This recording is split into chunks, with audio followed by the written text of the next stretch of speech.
Delphine de l'Aiguille du Lac. Tout à fait. Bonjour. Bonsoir. Bonsoir. Donc, enchantée. Est-ce que vous avez la possibilité donc de nous parler un petit peu de vous? Alors, Delphine Letellier, j'ai bientôt 37 ans. J'ai créé l'Aiguille du Lac, donc l'atelier de mariée, il y a 4 ans maintenant. Je réalise donc des robes de mariée et tenues de cérémonie sur mesure. D'accord. Voilà. Ok. Alors, du coup, vous êtes basé, je suppose. Moi, je le sais, mais. Alors, oui, je suis à La Viole, donc je travaille de chez moi, donc je reçois dans mon atelier à mon domicile, et donc c'est un village qui est entre Aix-les-Bains et Annecy. Voilà, donc entre les différents lacs de notre territoire, puisque vous Voilà, venez de entre les deux lacs. Oui, tout à fait. d'où d'où le nom de cette marque-là. Oui, entre autres. Oui, oui, c'était avec la graphiste qui m'a accompagnée à ce moment-là, qui est une amie avec qui on a fait une recherche, voilà, de nom. D'accord. Euh, et donc c'est vrai que comme on était toutes les deux adeptes de montagne, et bien l'aiguille, ça représente aussi des sommets dans les Alpes. Et puis bien évidemment, voilà, une référence au lac qui est juste à côté et qui reste assez poétique et inspirant. D'accord. Et du coup, c'est venu d'où enfin, le métier d'une manière générale, en règle générale, ça vient d'un coup de cœur, d'une passion ou d'un parcours tout simplement. D'où est venu du coup le métier pour vous? Alors, on va dire que j'ai un parcours un petit peu atypique parce que à la base, donc j'ai une formation scientifique et j'ai été opticienne pendant 12 ans. D'accord. Donc, rien à voir avec finalement la mode et on va dire le travail des dentelles, etc. J'ai plus voilà été formée en fait plus jeune par ma maman et ma grand-mère. D'accord. Euh, voilà, ma maman était prof de couture et puis ma grand-mère était couturière chez Balmain à Paris. Ah, Donc, quand elle était plus jeune. Donc voilà, elle avait un savoir-faire qu'elles m'ont toutes les deux transmis et que voilà, j'utilisais un petit peu plus en hobby que à des visées professionnelles à ce moment-là. Et puis j'ai commencé à vraiment voilà beaucoup réaliser des tenues, des robes de soirée, etc. Pour moi, pour mes proches, et puis pour les amis d'amis. Et voilà, ça a semé des petites graines, des idées qui ont fait que il y a un moment, je me suis posé la question de savoir si je voulais en faire mon métier. Euh, et- et voilà, c'était l'occasion, voilà, de rebondir sur autre chose et tout en conservant, voilà, ce côté manuel que j'aimais beaucoup, en fait, de mon métier précédent aussi. Voilà. j'allais faire la petite blague de fil en aiguille, on en est venu. Voilà, c'est ça. Oui, tout à fait. Petit changement. Voilà, donc là, c'est vraiment un héritage finalement familial, hein, transmis de mère en fille, et du coup qui a Oui, été tout à fait.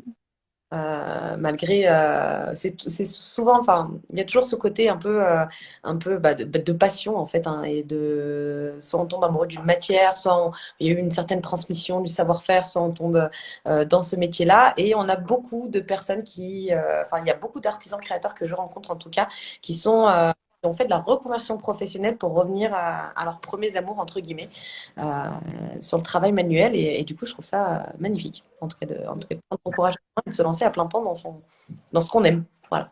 Mais c'est sûr que moi, c'était aussi plus. J'ai jamais rêvé de robe de princesse parce que j'étais plutôt garçon manqué étant plus petite. Par contre, ouais, j'ai toujours apprécié en fait les matières Mhm. euh, parce que voilà, ma maman avait une boîte de dentelle un petit peu fétiche planquée dans la salle de bain derrière les serviettes de toilette. Enfin bref, c'était le petit trésor. Et j'adorais quand voilà, je demandais et qu'on avait le droit d'ouvrir la boîte et puis d'explorer un petit peu toutes ces dentelles une par une, les déplier, les replier, les remettre le petit côté précieux en fait de cette boîte à trésors en fait. Et c'est plus ça que vers lequel je suis revenue, c'est-à-dire c'est vraiment les matières, le toucher, le tomber, voilà la brillance ou pas d'un tissu, voilà. Et du coup, quel serait, vous, en tout cas, quel est votre tissu préféré, celui que enfin, que vous aimez travailler le plus? Que parfois il y en a. Choisis. Je pense que les dentelles en général, parce que bah, pour le coup, voilà, c'est pas très précis, mais elles peuvent être très variées. Et du coup, c'est vrai que c'est hyper intéressant parce qu'elles peuvent être faites de fibres naturelles ou synthétiques, mais enfin, ça peut être, voilà, il y a plein de choses à explorer. Elles peuvent être en relief maintenant. Enfin, voilà, il y a beaucoup de choses très intéressantes sur les dentelles. D'accord. Et où est-ce que vous puisez un petit peu vos sources d'inspiration pour la création? Je dirais en premier, quand même peut-être la nature, Mhm. l'environnement, parce que je suis aussi une grande adepte de fleurs. Donc du coup, je pense que ouais, les reflets, la lumière. Oui, la lumière principalement, c'est quelque chose voilà, qui peut m'inspirer fortement. L'architecture aussi. Je D'accord. sais qu'avec les bains, il y a beaucoup de choses et voilà, le patrimoine est assez riche pour bah, toutes les illustrations, la géométrie, enfin voilà, tout ce qu'on peut retrouver voilà, dans l'architecture. Voilà, je dirais que l'environnement en général. Ok. Voilà. On a une question. D'où est-ce que vous trouvez les dentelles? Je fais le. Oui, j'arrive pas à lire en même temps, mais T'inquiète les dentelles, ben voilà, principalement voilà, j'ai trois fabricants à Calais Caudry, pas. D'accord. donc dans le nord de la France, avec qui je travaille. Et puis bah, le petit clin d'œil toujours à ma maman, c'est que les dentelles, on avait l'habitude d'en chiner en brocante. Ouais. Et du coup, c'est une habitude que j'ai conservée pour avoir vraiment des dentelles anciennes, assez, enfin, qui est de l'originalité, puisque du coup, elles sont vraiment uniques sur les créations. Voilà, donc c'est un petit peu les deux, les deux manières de se fournir. Et donc, bah, j'en collectionne aussi beaucoup, des dentelles anciennes que je trouve, voilà, sur des brocantes. Et puis, bah, ma maman fait les brocantes pour moi. Parce que voilà, elle aime beaucoup, donc du coup, elle chine des dentelles anciennes. Donc vous avez perpétué la tradition de la fameuse boîte à dentelles que vous aviez. Voilà, sauf que moi, du coup, je m'en sers et je trouve que voilà, de ça a avancé dans l'idée de cette boîte de trésors. Et bah, du coup, voilà, on utilise les trésors sur des robes. Voilà. Et du coup, si on parlait un petit peu de votre processus de création, comment ça se passe concrètement? Peut-être le temps passé aussi sur les robes. Enfin, comment ça se passe si on a envie de vous solliciter? Alors, bah, souvent, ouais, les personnes qui me sollicitent, c'est parce que des fois, elles n'ont pas forcément trouvé ce qu'elles souhaitaient en boutique ou elles souhaitent un accompagnement un petit peu différent. Donc la plupart du temps, soit elles ont des inspirations, soit elles vont voilà, regarder un petit peu mon Instagram, mon site internet et trouver des choses qui leur convenaient. Mais on va dire que je vais réunir l'ensemble de leurs souhaits lors d'un entretien. Et puis donc ensuite, je réalise à partir de toutes ces idées réunies, un ou plusieurs croquis D'accord. euh, avec le devis associé, bien sûr. Et puis donc pour ce premier entretien, en général, voilà, elles sélectionnent les matières qu'elles affectionnent. Donc ça peut être en fonction de goût ou en fonction de budget aussi. Voilà, donc que ce soit dentelle, la soie, enfin voilà, tous les textiles qui seront à disposition pour réaliser leur robe. Et en fonction de tout ça, voilà, je réalise un croquis, le devis associé, et puis je dirais que c'est parti. C'est parti Et pour puis un autre processus qui est. voilà, du coup là, voilà, je passe du croquis à, on va dire, la mise en forme de la robe et donc ça passe par la réalisation d'une toile préalable. Donc en fait, c'est l'ébauche de la robe, enfin du croquis dans une toile, je dirais, de coton, qui va permettre, voilà, d'ajuster au mieux la forme de la robe, la coupe, voilà, tout ce qui est ajustement, pince poitrine et décolleté, etc. Voilà, je viens redessiner sur cette toile D'accord. qui peut être un outil technique pour la suite, pour du coup ensuite travailler les matières nobles et pas gaspiller ces matières. Euh, Et voilà, et donc il y a plusieurs essayages nécessaires. c'est une espèce de phase de test avec un tissu avant d'attaquer la vraie robe. Il y a d'abord. Voilà, ouais, on fait un moulage en fait, un petit peu, enfin voilà, c'est assimiler un moulage sur la personne et ça permet, voilà, c'est une ébauche en fait, c'est la robe, c'est le schéma, je dirais presque de la robe. Et du coup, on se sert de cette toile ensuite pour travailler dans le tissu final. D'accord. On voit au loin une de vos créations. Est-ce qu'il est possible de découvrir un petit peu votre... Oui, alors là c'est mon atelier, donc c'est pas très très rangé. J'ai mis le fond le plus neutre. Donc cette robe, c'est une robe pour un shooting que j'ai réalisé pour un shooting qui a eu lieu dans le théâtre du Casino d'Aix-les-Bains. Donc qui D'accord. est vraiment un lieu assez atypique, voilà, qui a une histoire et qui est voilà, il y a plein de ouais, il y a plein de vibrations dans ce théâtre qui sont assez dingues. Bon, la lumière est pas folle, mais mais voilà, donc du coup j'avais réalisé cette robe. Donc c'est une jupe, il y a un petit top et puis il y avait un voile, donc il y a un petit du coup qui cache un petit peu. D'accord. Voilà, peut-être un petit peu mieux là, voilà, Bah, dans le reflet. Euh, je vous entends plus. ah, pardon. Vous m'entendez? Oui. Par exemple, sur cette robe-là, on est sur quelle matière? Donc là, il y a un tulle brodé pour Ok. le top. Et le bas, c'est un lin broché. Donc c'est des matières qui sont pas forcément, enfin le lin n'est pas fréquemment utilisé sur les robes de mariée. Et c'est quelque chose que j'essaye bah du coup sur des shootings, enfin sur des prototypes, c'est intéressant d'essayer de les proposer parce que j'essaye quand même de tendre à proposer des matières naturelles, enfin, des fibres naturelles et le lin, c'est quand même une des rares fibres fabriquées en France, enfin, qui pousse en France, et sur lequel voilà, il y a encore une industrie textile qui perdure. Et voilà, donc il y a des intérêts à explorer voilà, des matières un petit peu différentes de la soie qui provient pas forcément de France, etc. Voilà. D'accord.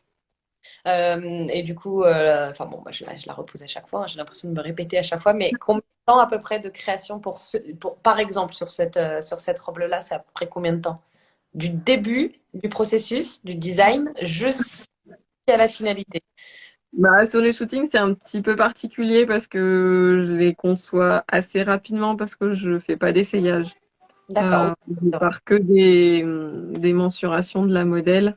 Donc du coup, je travaille sur un buste, sur un mannequin. Donc je dirais que en une grosse semaine de travail, elle peut être réalisée. D'accord. Ouais. Sur les comptes des clientes, c'est très différent puisque du coup, on va bah, il y a un temps d'échange, il y a les essayages. Donc un essayage en général prend entre une demi-heure et une heure à chaque fois. Et il faut en compter en moyenne 5 pour chaque tenue. Et puis après, bah, il y a le temps de la confection. Donc sur une robe, ça peut aller de 30 à 80 heures en D'accord. moyenne. Voilà. Enfin, ça fait des fourchettes assez larges. Tout dépend du temps. Enfin là, par exemple, je dirais presque ce qui m'a pris le plus de temps, c'est de rebroder. En fait, j'ai utilisé le lin de la jupe pour découper des pétales que je suis venue rebroder sur le voile et sur le top. Et on va D'accord. dire que la partie finalement qui m'a pris le plus de temps, c'est pas l'assemblage, c'est de venir rebroder en fait à la main les petits pétales que je découpe un par un et que j'ai appliqué, enfin composé un petit peu aléatoirement sur le top. Donc c'est voilà, tout dépend en fait du travail qu'il y a à faire et je dirais que bah, le travail qui prend le plus de temps, c'est tout ce que je réalise à la main sur les robes. Oui. Voilà. Toujours intéressant de savoir le travail qui est effectué en amont, et enfin en tout cas avant que la pièce soit créée. Et généralement, on est sur plutôt des journées, ça se compte souvent, peu importe les créations, jours complètes de travail et non pas uniquement des heures. Et c'est ce qui justifie aussi parfois le délai, parce que le délai d'attente par rapport au client, que ça justifie aussi le prix. Et c'est vrai que c'est toujours bien de le rappeler qu'on est vraiment sur des choses qui sont complètement faites main, chez les artisans d'art, chez les métiers d'art, et qu'il faut prendre en compte ces aspects-là quand on veut passer par un métier d'art. Par contre, derrière, on a le qualitatif, le fait main, le sur-mesure, le personnalisé, et des pièces qui sont tout simplement uniques, voilà, pour Oui, chacun. tout à fait. Bah, le temps, c'est vrai que c'est un paramètre qui est assez essentiel en fait dans mon travail, puisque c'est ce qui est le plus dur à estimer au départ dans un projet. Et en même temps, c'est souvent, parfois je me rends compte, c'est aussi pour ça qu'on me choisit, c'est parce qu'il y a, je dirais que la robe de mariée, c'est presque un des derniers vestiges dans la mode, en tout cas accessible au grand public, parce que voilà, enfin, je fais pas partie de la haute couture, mais Disons que les personnes se permettent de mettre un certain prix dans la robe de mariée qu'elles ne mettraient pas dans leurs vêtements de tous les jours. Et, euh, et on va dire qu'au cours de l'échange, on choisit aussi pour ce temps qu'on va prendre pour élaborer cette robe. Et on va dire que les clientes qui me choisissent et avec qui voilà le feeling, le tout, enfin que ça passe dès le départ, c'est évidemment celles qui comprennent qu'il y a un temps d'élaboration, de recherche, de création. Euh, voilà, qu'on va pas la faire en un claquement de doigts parce que justement, il y aura des petites modifications. Elles auront le choix de changer un petit galon, voilà, d'accessoiriser leur robe. Et je trouve que c'est presque ce qui est le plus important, c'est de faire prendre en considération ce temps. Surtout là, on vit dans une mode qui est plutôt en mode fast fashion à fond. Donc du coup, voilà, j'essaye aussi d'en profiter pour argumenter sur voilà, cette mode un petit peu plus lente et je dirais organique, quoi, voilà, qui a un rapport un peu plus humain à la mode. Oui. Et puis bon, pour les mariages, c'est vrai que c'est peut-être le seul événement où il y a une préparation qui est longue à l'avance et qu'on essaie de prendre le temps. Tout à Je sais fait, voilà. Il y en a qui. Bah après, voilà, avec le Covid qu'on a traversé, c'est vrai qu'il y a eu de tout. Il y a eu pas. des délais fortement prolongés et puis d'autres personnes qui ont profité de créneaux. Donc du coup, je me suis aussi fortement adaptée à ces personnes qui ont demandé des délais courts. Euh, quand il y avait des créneaux pour se marier, il fallait être réactif pour que la robe soit terminée dans les temps. Voilà. Et on a parlé tout à l'heure un petit peu de l'inspiration qui était autour de l'environnement, etc. Mais est-ce qu'au final, on peut dire qu'il y a un style derrière toutes ces robes-là ou pas du tout? Est-ce qu'on peut... Je sais pas, hein, c'est une vraie question. Alors, bah, ça, c'est une très bonne question parce que moi, je trouvais que non. Et en fait, enfin, parce que c'est vrai que je suis aussi influencée par la haute couture, je suis aussi influencée, enfin, voilà, vraiment les textiles, j'aime travailler plein de choses différentes. Donc, du coup, des fois, j'ai l'impression que il y a pas il y a peut-être pas forcément de fil conducteur. Et en échangeant, voilà, avec des personnes de l'extérieur, ils trouvent toujours qu'il y a, je sais pas, peut-être une certaine poésie qui est Mhm. toujours là, qui Le petit côté ressort. M, moi j'aurais dit, quand je vois les... Oui, aussi, oui. Et puis j'essaye que les coupes soient assez simples et en tout cas, enfin, l'objectif surtout, c'est que euh, je veux pas corseter le corps de la femme. Je veux que les femmes se sentent en fait libres dans leur robe, ou, enfin dans leur tenue de cérémonie ou voilà pour leur jour J. Euh, je préfère mettre en je considère qu'il y a plein de corps de femmes différents et qui sont tous beaux.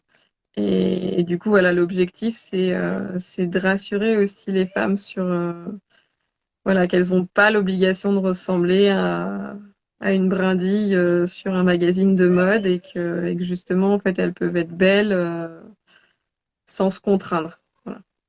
Super. Oui, c'est très bien en plus voilà, de se décomplexer un petit peu de tout ce que l'on retrouve et encore plus aujourd'hui chez la nouvelle génération avec l'avènement des réseaux sociaux et puis un certain modèle, enfin certains modèles qui sont parfaits entre les filtres et les autres choses. C'est vrai que chaque femme est différente, chaque femme a la possibilité de se sentir bien au même titre que n'importe quelle autre, quoi. Enfin, il y a pas de normes et du coup vous vous adaptez à toute personne et ça Voilà. c'est Oui, il y a toutes les morphologies.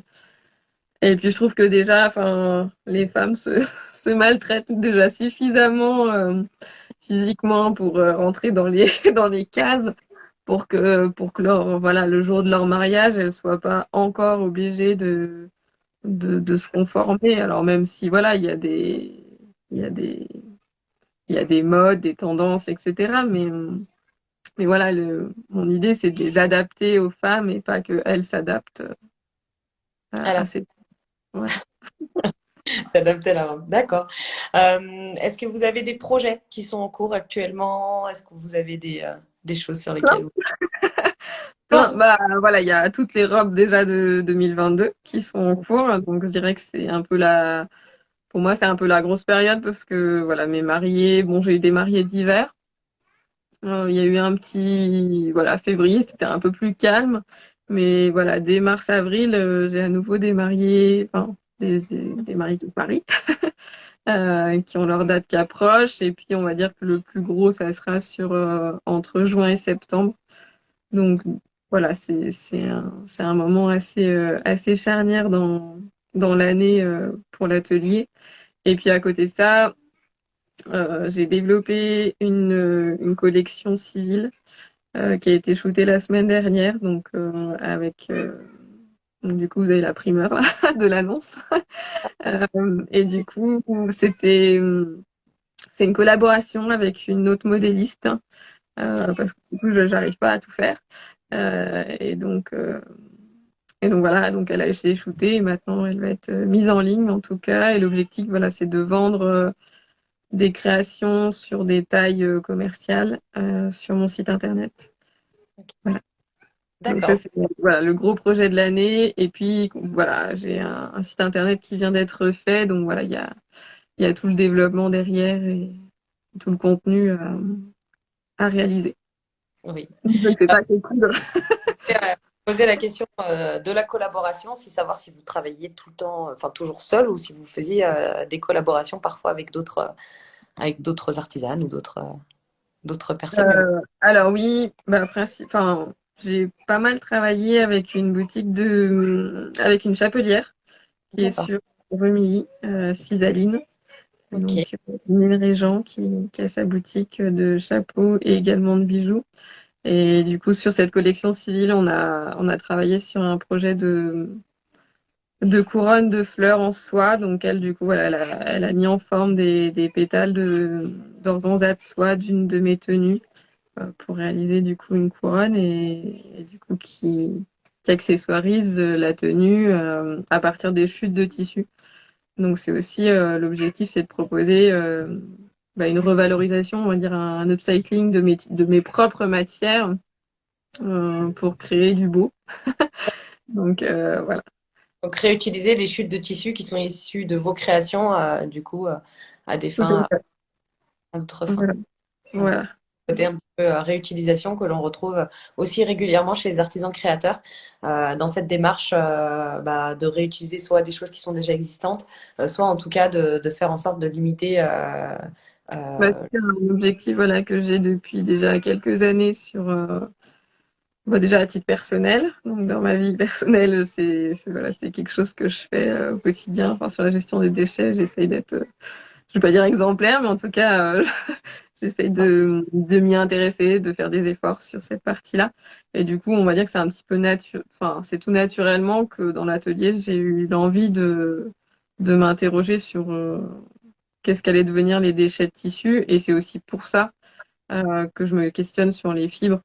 Euh, Parce que bah, les fibres synthétiques, on les jette, on les lave et on en met partout. Donc voilà, c'est aussi dans ce questionnement. Et du coup, bah, j'ai beaucoup de chutes de tissu maintenant, soit que je réutilise en interne, soit voilà, j'ai trouvé d'autres biais aussi pour pas qu'elles soient jetées. Donc il y a une bijoutière qui les récupère et qui s'en sert pour faire des empreintes, donc les dentelles pour faire des empreintes sur le métal. d'accord. Euh, et voilà, j'ai plusieurs autres créatrices qui sont intéressées voilà, sur la soie, donc voilà, il y a pas mal de débouchés pour qu'il y en ait moins dans la poubelle et que j'en jette pas trop. Voilà. On a une question sur la date de lancement de la collection civile. On met la pression là. Alors, j'espère pour avril. Enfin, du coup, je me mets parce que j'ai aussi communiqué dessus via la presse. Donc voilà, j'espère être dans les clous. Bon, déjà j'ai déjà les photos. Il y a des photos qui sont parties cet après-midi pour être publiées. Donc voilà, j'espère qu'elles le seront. Et puis j'espère que je travaillerai assez vite pour mettre tout en ligne. Mais après voilà, c'est un projet qui m'a pris beaucoup de temps là sur le mois de mars. que ce soit la préparation du shooting ou la préparation des prototypes, les échanges en amont. Il y a également, voilà, par rapport à l'approvisionnement sur les matières, donc je travaille exclusivement avec des fabricants français. D'accord. Mais comme tous, en fait, ils ont des soucis d'approvisionnement de matières premières. Donc, il s'avère qu'il y a des matières que j'ai, mais que je suis pas sûre d'avoir à nouveau. Donc, en fait, je lance une collection avec des stocks un peu réduits. Donc, c'est un petit peu compliqué. Mais voilà, j'espère pouvoir la mettre rapidement en ligne sur le site, en tout cas qu'elle soit visible, et puis pareil, pouvoir communiquer sur Instagram, puis expliquer aussi la démarche de collaboration avec la marque de couture avec laquelle je travaille. Super. Et on espère aussi la retrouver sur oua.fr, Oui, cette nouvelle. tout à fait. Mais en tout cas, merci beaucoup, Delphine, de nous avoir expliqué un petit peu Merci. l'univers et ce qui se cachait un petit peu derrière la marque L'Aiguille du Lac, de nous avoir ouvert les portes de votre atelier. Sachez que les lives continuent encore tous les soirs de la semaine et ce jusqu'à samedi. On se donne rendez-vous dès demain pour deux nouveaux lives à partir de 18h, si je ne dis pas de bêtises. Et on va essayer de continuer de s'immiscer dans les ateliers des créateurs et on espère vous retrouver toujours aussi nombreux à nous suivre. Et en tout cas, bah, merci beaucoup Delphine. Est-ce que vous auriez peut-être un petit mot pour la fin?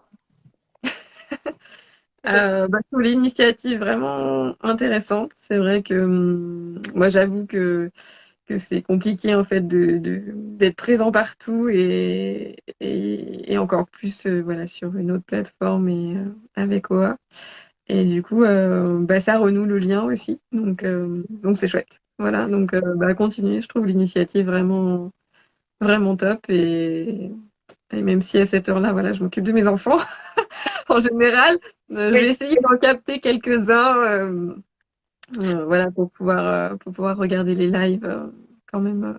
Il n'y a pas de souci. Bah, de toute façon, tous les lives, dont celui-ci, on le retrouve complètement sur le feed Instagram de OUA.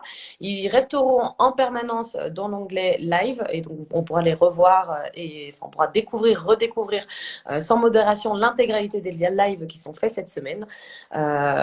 Donc il n'y aura pas de souci, même dans un an, ils seront encore là, j'espère, si, tout, si tout à croiser les doigts aussi. Donc, Et surtout, je vois des commentaires passer, donc merci en fait. J'ai lu un peu rapidement, donc merci à tous ceux qui ont apprécié cet échange et d'avoir été présents. mais merci à vous de nous avoir accueillis. Et puis, bah, du coup, je vous dis à très bientôt, Delphine, du coup. Merci. Au revoir à tout le monde et on se donne rendez-vous demain pour de nouveaux lives OUA dans le cadre des GEMA. Bonne soirée à tous. Merci. Bonne soirée.